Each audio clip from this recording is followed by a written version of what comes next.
നാളെ പടച്ച റബ്ബിന്റെ പരലോകത്ത് ഏറ്റവും കൂടുതൽ പ്രതിഫലം കിട്ടുന്ന കാര്യമേതാ? അള്ളാഹു നമുക്ക് പഠിക്കാൻ ഭാഗ്യം നൽകുമാറാകട്ടെ.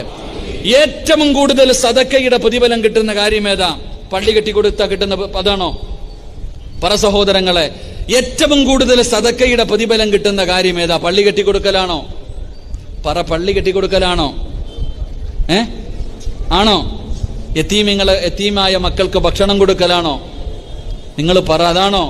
ഇല്ല. നാളെ അള്ളാഹുവിന്റെ മുന്നിൽ ഏറ്റവും കൂടുതൽ പ്രതിഫലം കിട്ടുന്ന കാര്യം നിന്റെ ഭാര്യക്കും നിന്റെ മക്കൾക്കും നീ മേടിച്ചു കൊടുത്ത ഭക്ഷണം, നീ അവർക്ക് വേണ്ടി ചിലവഴിച്ച പൈസ, അതാണ് ഏറ്റവും കൂടുതൽ പ്രതിഫലം കിട്ടുന്ന സദഖയെന്ന് നബി മുഹമ്മദ് മുസ്തഫ സല്ലല്ലാഹു അലൈഹി വസല്ലമ തങ്ങൾ പറയുന്നു, അള്ളാഹുവിന്റെ മുന്നിൽ നാളെ പടച്ച റബ്ബിന്റെ പരലോകത്ത് ഏറ്റവും കൂടുതൽ പ്രതിഫലം കിട്ടുന്ന സദഖയുടെ പ്രതിഫലം കിട്ടുന്ന കാര്യമേതാ?